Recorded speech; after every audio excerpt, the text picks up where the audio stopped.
it'd be great if you guys could explain like what made you join the military. Justin, I don't know if you want to start with that one. Yes, absolutely. Thanks again for having me. So my dad was always in the military when I was growing up. I watched him put on his boots. I'd help him polish his boots. I watched him put on the uniform. That really encouraged me to pick up his footsteps and continue on with the military as a job for the rest of my life.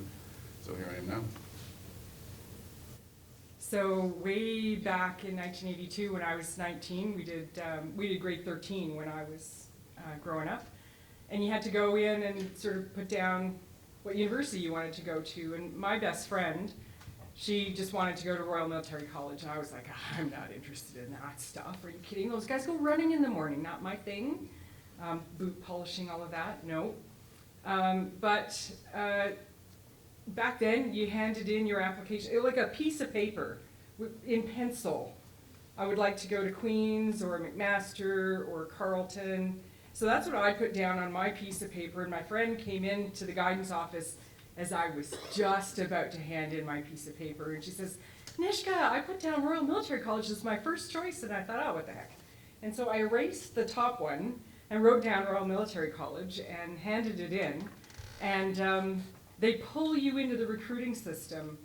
And I just went through that with her, and one day I got a phone call saying, you've been accepted to go to RMC, and I thought, what the heck, it gets me out of the house, and they pay for my education, and then I don't have to rely on my mom. Sounds like a good plan. And I wound up staying for 37 years, so it wasn't much more than that, really. Money is a motivator. The Army said, we will pay you every summer to go away and do Army stuff. I was an athlete, that was a no-brainer, right? So I went away every single summer. Actually, I planned to do it for one summer, and here I am. I was 17 then, and I'm almost 60 now. It's a long summer. Very long summer. Money was a bit of a motivator for me, that and a dare. I was 16, and I did it on a dare, and also to get money, and also they mentioned magazines. And I said, oh, these beautiful magazines, not realizing they were gun magazines. And that's what I joined in. How did you tell your family, how did you tell your friends that you were going to join? It sounds like, Nishka, you had a bit of peer pressure going on there, but how did you go home and tell your parents that you were joining the military? My mom was thrilled. She was absolutely overjoyed. Great, she's gonna go off and do Army stuff and get some discipline. So there was no issue telling the family about that. Yeah, Kevin, you look like you have something to Yeah, say. my mom loved it. You know, Jamaican background, the military in Jamaica is that organization that you should try to get into. So it was easy. I actually went with a friend of mine. He didn't make it through the screening, and today he still says, you know, Kevin, I should have passed, and we would have been doing it together. But I'm the one that made it through. My dad was very happy. He was a Second World War veteran, so both myself as well as my brother joined that same summer back in '78. Yeah, for myself, I told my dad I wanted to join. The very next day, he brought me the paperwork. He said, here, sign this. Next thing I know, I'm in a trench and just on training and firing a machine gun, right? One of the best experiences of my life, and I just fell in love with the job. You mentioned the reserves, but then there's also something called the reg force or the regular force. Can someone explain the difference between those two? Someone take a grab at that? I could probably jump in on that one. Think about having a part-time job and a full-time job, right? If you're in the regular force, it is your full-time job. That's what you do, right? That's your primary job that pays the bill. If you're in the reserves, this is what you do with part-time. So I've always been a reservist my entire career. So I had a job in Ontario Public Service that I went to 9 to 5 every day. I knew that my bills are going to be paid. But I also had a part-time job in the reserves where I would go 1 or 2 nights a week and some weekends, right? So the reserves is actually a great opportunity for you to provide service to country and at the same time live what I would call a normal life as a civilian, where you've got your finger in both pies, as a regular job and as a part-time soldier. Nishka, your career was in the regular force. Yes, I left home at the age of 19, pretty much never went back. Have lived all across this country, from Fredericton in New Brunswick to Victoria and Comox on Vancouver Island. I've deployed, and this has been my life. 37 years of moving and doing new jobs and growing professionally. It was a complete career for me. Yeah, and so what does, you mentioned deployment. What does deployment mean? Deployment is when you go overseas to a different country, whether it be, currently right now, Ukraine, up with Op Unifier, Op Reassurance in Latvia, or Op Impact, whether it be Jordan, Libya, I think there's Egypt and Kuwait and Iraq. So those are all options you could volunteer for. It just depends, if you're ready for it or not. And so, so we're talking now about a little bit about deployment around the globe, but then I think we've all seen on the news that the military has also helped a lot at home here. Did someone want to talk about maybe one of their experiences helping in a domestic? The domestic operation, it's really taken a different tone or different light over the past few years. Right? We're now seeing that in Canada, there are disasters that's happening all across the country, and the military is being asked to come in. One of the infamous domestic operation that I was involved in was the snowstorm in Toronto, right? When we were called out to literally shovel snow, and I was the regimental sergeant major at the time for that operation. And we did an interview because a lot of people look at that. And I just want to go in a little bit of detail here, because I think it's important for us to understand. I worked in government at the time, and I did what's called briefing notes as to speaking points for senior executives. And I went on a radio show where they were asking us about being deployed in domestic operations. And I was deployed in Eastern Ontario when we had that ice storm. And then now I'm deployed in Toronto.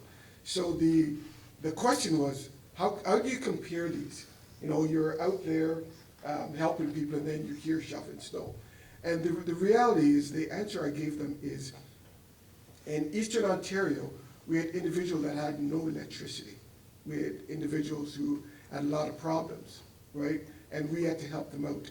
In Toronto, it wasn't about not having power, but Toronto is an economic engine, right? So we had to make sure that people could actually move through Toronto without being stuck, because for every moment that they're stuck, it's dollars that it's costing individuals.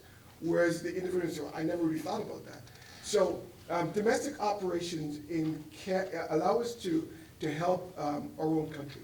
It allows for us to go within our community, shovel snow, remove trees, make sure that we put sandbags so the water is not coming back.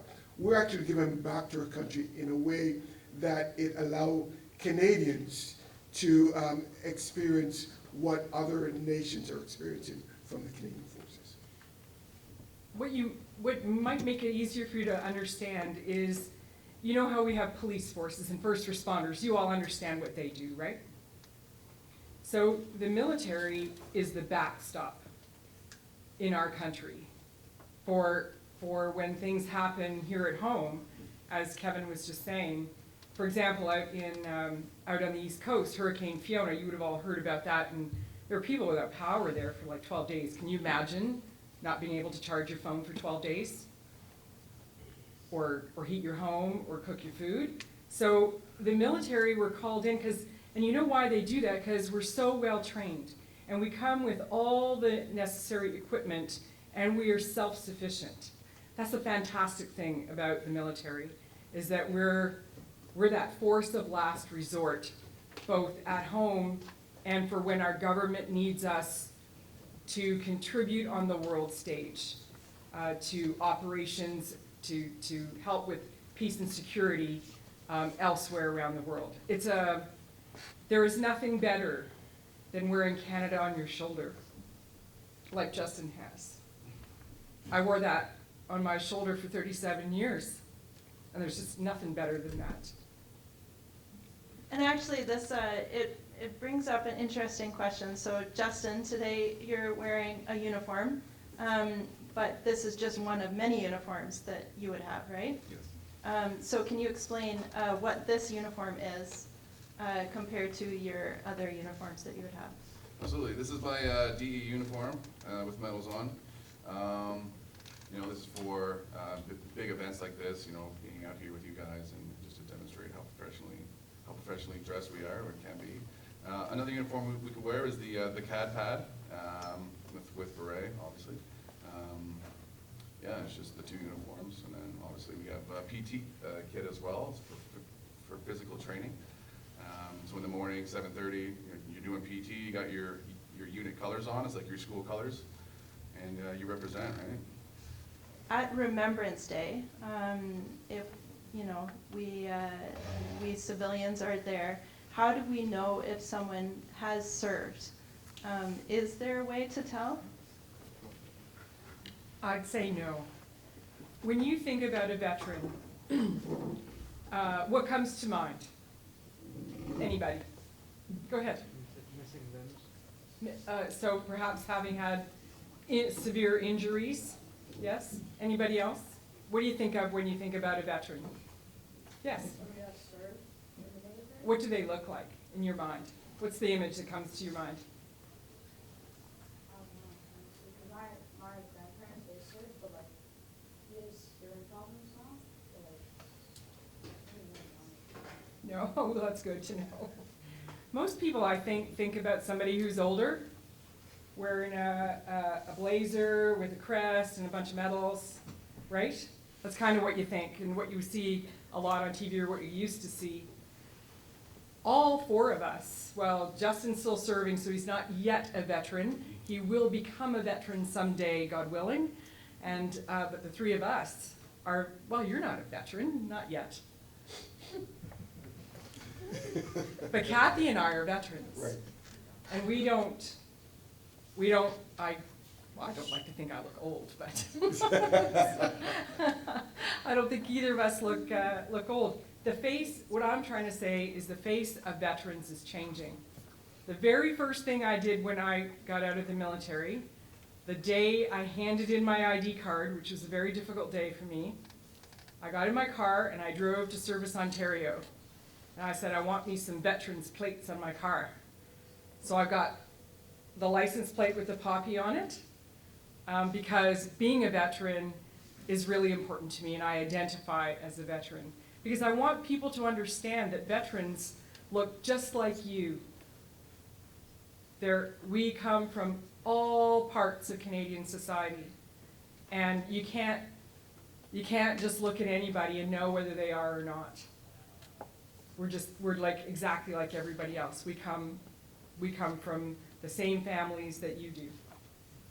I wanted to shift gears a little bit because I wanted to talk to Kathy and Kevin here a little bit about your advocacy work with Black Canadian veterans and raising the profile of our service members who are of African descent.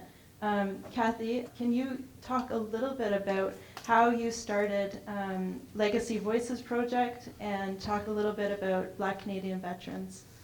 Okay, I started the Legacy Voices Project really to honor my father, who was a Second World War veteran. He volunteered to fight for Canada from the island of Barbados, and he came over in 1942, and he served in both the Army as well as the RCAF, which is the Royal Canadian Air Force. And he gathered stories of veterans since he got out in the 40s. So he had like about 30 or 40 years worth of pictures. And he had pancreatic cancer. and he wanted to make sure that those stories were documented and preserved. And the last couple of months that he was alive, I asked if he wanted me to come to Montreal, because he was in Montreal, I was in Toronto, to look after him because he hated hospitals. So when I got there, I saw all of the records that he had captured over there. You know what, I will help catalog them. So every day, going through pictures, I would say, Dad, who's this person, who's that person? So right up until like the day before he passed away, he was doing that documentation. And then after he passed away, I told my boss, I was living in Montreal, or living in Toronto at the time, I'm gonna continue this legacy. And I went and I got an apartment for a year. And I said, well, I can work from technology, I can work out of the apartment. She goes, you know what, because it was Bell Canada, they got an office for me in Montreal, and I ended up staying there for about 3 years. My son was living with me in Toronto, and I said, you know what, I think I'm gonna stay in Montreal. After a year, you have to find your own place. So since then, I got, I guess like Veterans Affairs Canada, we partnered with them to interview a number of veterans, World War II, Korean War, and make it available online. I met Kevin back in 2016, and we had an event with Department of National Defense where we honored the Black Canadian soldiers, like formally. So it was at the Fusil Montreal in Montreal. So we had about 300 or 400 individuals come up, of which we insisted that about 150 of them be school-aged children, so they could see a member of the Canadian Forces honor each of the veterans that we were presenting with a special certificate. So part of the program, we wanted to make sure that there was someone at general level from the RCAF, someone at Rear Admiral level from the Navy, as well as a general from the regular forces.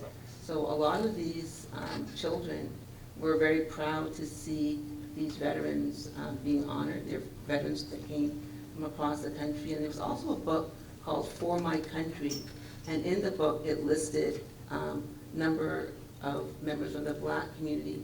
And a copy of that was given to everyone who attended. And many of the children would go and take the book up to a veteran and say, can you sign this, can you sign this?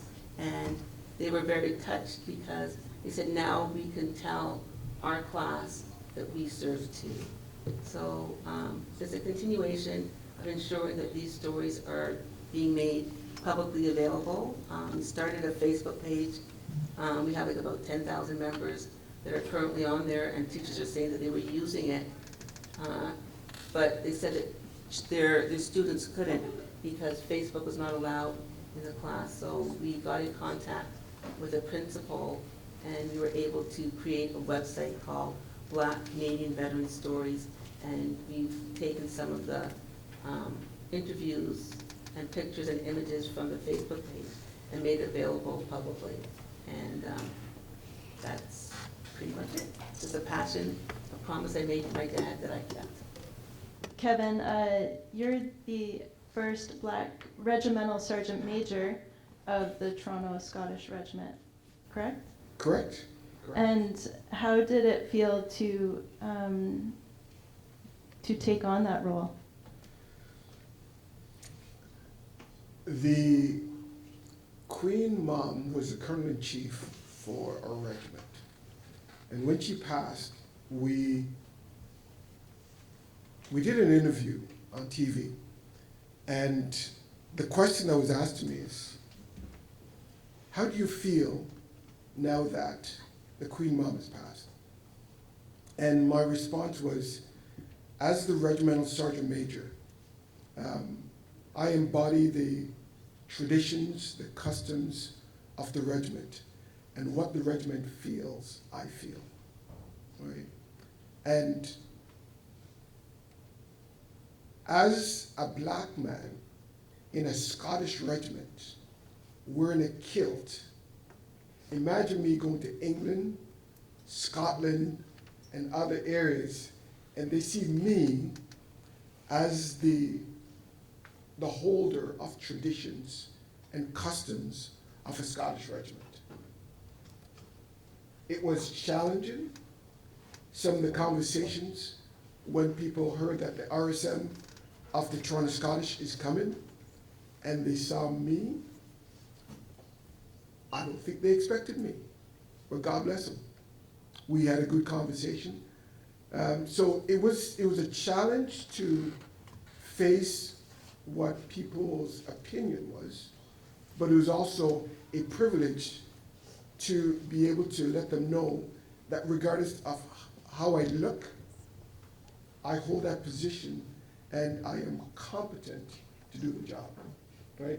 And that's a message that all of us, regardless of wherever we are or who we are or where we came from, when we engage in a conversation with anybody, is to let them know that regardless of how I look, I am competent, and that's why I'm standing here. I belong here. So my time as RSM was letting people know that I belong, and let's have a conversation.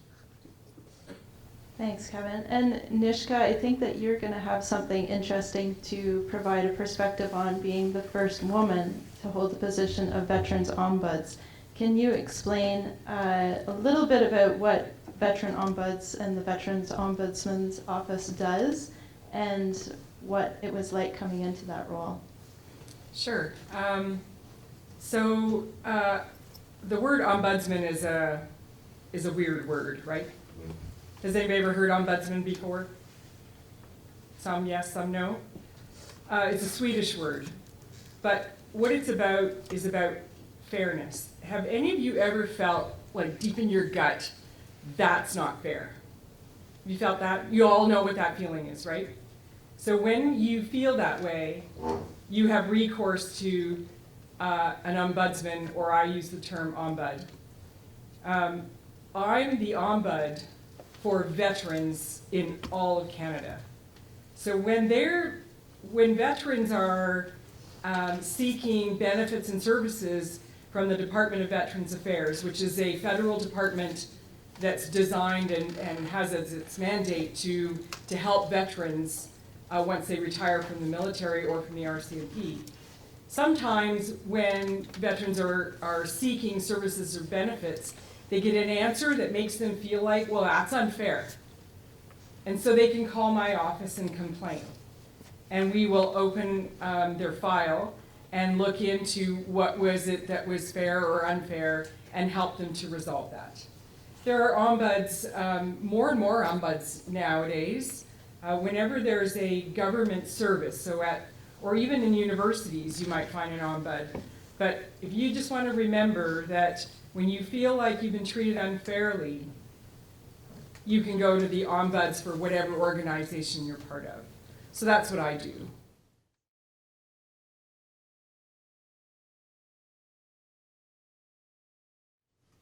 I think what everybody else has said here, you find within you this depth of resilience that keeps you going one step at a time, just like you do in your life every day. It's just there's a bigger challenge maybe, but you realize every time you rise and you meet that, oh, I can do this, and I can do this, and the next day I can do this. And that's what keeps you going, I think. That and the fact that you're with people that you're all in it together. So the feeling you have of being a team is very powerful. It was for me.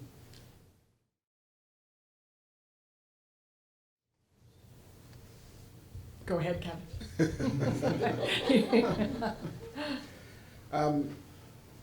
Mental health is one of those things that you always have to be aware of, right? And that is impacted both at the individual and at the leader's level. Because as an individual, you know, or you think you know, what you can tolerate, right? And then all of a sudden you hit that wall. But that's where the leaders come in. There's a principle of leadership: know your followers and promote their welfare, right? So as a leader, it is also our responsibility to know the people that we're leading and be aware of their mental health also, and know how they're behaving, how they're performing their task, and to have those conversations. Because if we have those conversations, then the mental health issue most likely will come to the surface, and then we can take the appropriate action. This is my special service medal, the one on the right. It's for my 6-month deployment in Ukraine. And one on the left is my Canadian Forces Declaration.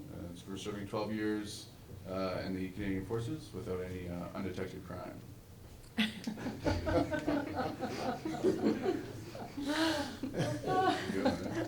Thank you. Kathy? My medal is not a military medal per se. It was the Queen's Platinum Jubilee Medal that I received from the Lieutenant Governor of Nova Scotia. It was a team medal, like myself, Kevin as well got it, and it was for the contributions that we made as part of a national apology committee doing research for the apology for No. 2 Construction Battalion, which was a segregated battalion in the First World War, and Justin Trudeau, Prime Minister Trudeau, I guess they offered the formal apology in July of this year, so that's what this medal is for. And Kevin, you don't have your medals on, but would you please describe what your medals are for? I also have the Canadian Forces Declaration,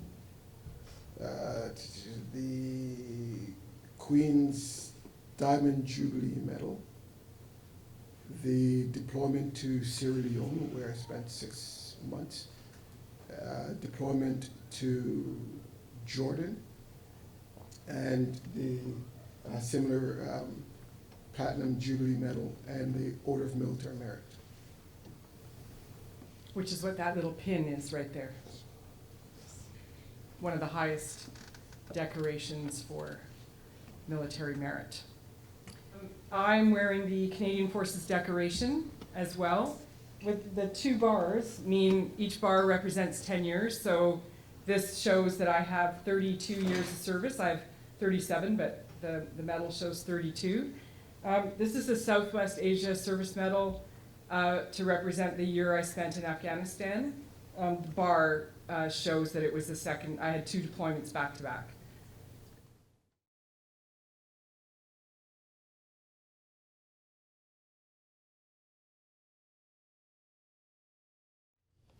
In the Canadian Forces, you can have one of like almost 50 occupations. So Justin is with he's in the Armored Corps, so he drives tanks, generally speaking. Command tanks. And commands tanks now as a Master Corporal, right? But if you're a cook, your life's a lot different from that. The cooks don't do tire changing so much. That's true. Although sometimes with the way the food tastes, one wonders. Once you finish your basic training and then your occupation training, so that you learn to do the job that you're gonna do for the rest of your career or the next little part of your career, everybody's day is different. It depends on what you're doing. I was a maintenance officer for the first part of my career. And very much like Justin said, you get up, you do PT in the morning because you've got to stay physically fit, and then you go to work. I was a manager, and so I was managing a workshop of folks who fixed vehicles and weapons and electronics and that kind of thing, and that's what we did all day. And then you go home at the end of the day, you go home to your family. It's like a job. It is a job. It's only different when you deploy, or when you're training to deploy. And when you're training, your days are a little bit more intense, because you're training to do the job that Canada wants you to do, whether you're gonna help people who are fighting floods or cleaning up after a hurricane, or if you're over in Afghanistan, almost fighting a war. It just depends.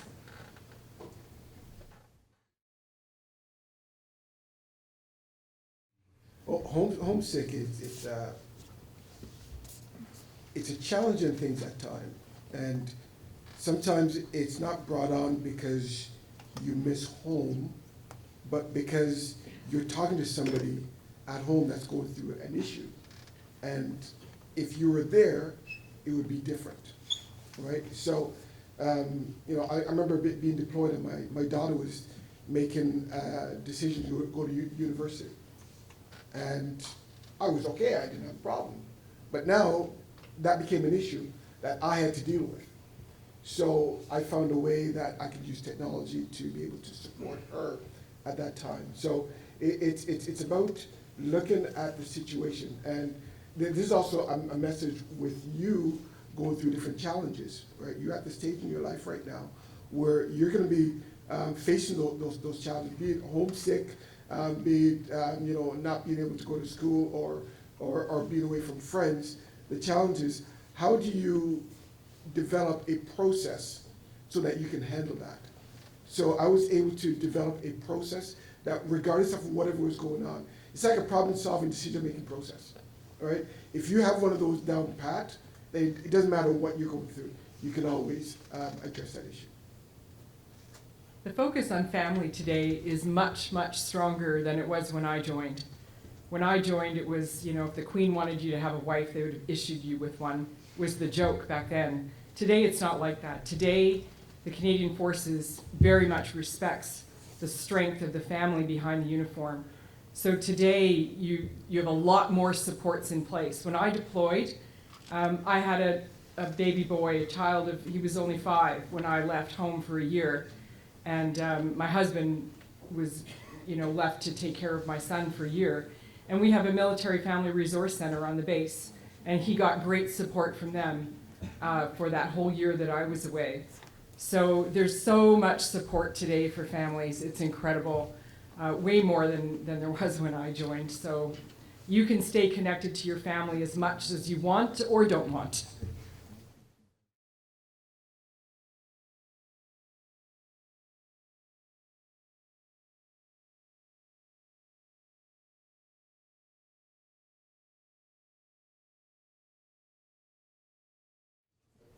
We also have to realize that the military serve the country and the government of the day. And it is the responsibility of the government of the day to make a decision as to what operations is required to impact either national or international issues. So as the government make those decisions, remember what I said before about those problem-solving decision-making process, right? The government will go through that process for us. And you know, Justin identified how we train on a regular basis. Our responsibility, our role and responsibility is to make sure that we're adequately trained, so when the government decide that this is an appropriate initiative that we will participate in, that we are ready to go and that we will do and accomplish the mission and come back home safe. All right? So, short answer, it's not for us to question whether it's good, bad, or ugly. One of my favorite movies, The Good, the Bad, and the Ugly, right? But it is our role and responsibility is to be prepared to do the task and come back home alive, successfully. I think it's a bit of a fallacy that that the military perpetuates war or conflict. In our country, that's absolutely not the case. Like, nobody wants peace more than those of us who are sent out to make that peace. And when you're on deployment, and Justin and Kevin, you'll probably have felt the same. When you're on deployment, and you know, Kathy, you probably felt it as well when you're on your basic training, you're there doing the job that you were trained to do. And that's an amazing feeling when you've mastered something, when you've learned your job, and then you get to go and do that job somewhere to help other people in our global community. That's a powerfully wonderful feeling. And it's strong enough that you can say, you can leave your little boy at home and go. And my son asked me actually just recently, because he's 17 and he's looking at where he's going to go to university, and I'm thinking Royal Military College, and he's like, yeah, I don't know what this military life. And he asked me, you know, was it worth it to leave me behind? You know, I didn't know if you were going to come home. And it's really hard to answer, but the actual answer is yes. Yes, because I was doing what I had been trained to do. And I was doing a job that was so important for my country that yes, it was worth it. Is there something that you would like the students here to know, or the civilian population to know, about military life or being a soldier or being involved in the military community? Justin, do you want to start off with that one? Absolutely. So, not all trades are combat related, okay? You can come in as a military police officer, you can be a dental hygienist, you can be a dentist, you can be a truck driver, right? Nothing is, like, it's not all combat related. You can do whatever you want in the military. And, you know, if it's for you, it's for you. Schooling's paid for, you get good money. I'd highly recommend, you know, that decision. Is that for me? I was gonna say some of the stuff that he said. We had a female come out and say that she got her schooling paid for by the military. So she was able to do accounting, and after she got her schooling, whatever, she had to spend so many years. But it's an opportunity for education. So some people are unable to go and pay for their tuition. You get great leadership skills, you get to learn a specific trade, and it's a great opportunity, and also discipline and leadership. The military allow for an excellent opportunity to develop yourself. It allows for service in ways that you don't really think about. It allows for you to be able to travel the world, and you know, when you're in uniform, you've got this Canadian flag on your left shoulder, and you realize the blessings and the privileges that you have being a Canadian. I remember being in Sierra Leone, and they came in and they inspected the weapons for all the soldiers that were on parade. When they came to me and they saw the red and white, they just moved on, right? It allows you to really be Canadian. And I think I'll sum it up like that. I'm going to just tell you a little story. So when I arrived at Royal Military College, it was the biggest culture shock of my life. This running around, putting on uniforms, being told when to get out of bed, go to bed, when to eat. Like, really a culture shock. And I hadn't been there 4 days, and I called my mother, and I said, "Get me out of here." And she said, "You chose this, you carry on. It will be fine." It's like, well, no help there. The very next day, we did this sports competition. So all of the first year students at RMC, we were gathered into flights, like groups, and we had to compete against each other. And the only way you could win that competition was as a part of the team. You were not an individual in there. And at the end of that competition, as we're running back to the barracks, I thought, I have never before felt part of something. And in that moment, it was such a powerful feeling of being part of a team to do something that I decided to stay and managed to graduate 4 years later. And here I am after 37 years. It was the best decision of my life. That feeling of belonging to something that was greater than me, of being part of a team that was doing something that was valuable and respected by the country that I honor so much. And as I said before, and what everyone else has said here, amazing opportunity. The money's pretty good, but it's the feeling of being part of a team, being part of a family from coast to coast to coast in this country. That is what kept me in for 37 years. You guys are at a point in your life right now where you're gonna be making some really tough decisions. The world has really opened up. There are careers today that didn't exist 10 years ago. And 5 years from now, there are gonna be career opportunities that don't exist today. Don't allow anybody to tell you what you can and what you can't do, right? Go online, talk to people, find out opportunities, look at what you're good at, look at what you're not so good at, challenge yourself, and then at the end of it, be successful. We have all been successful in our own fields.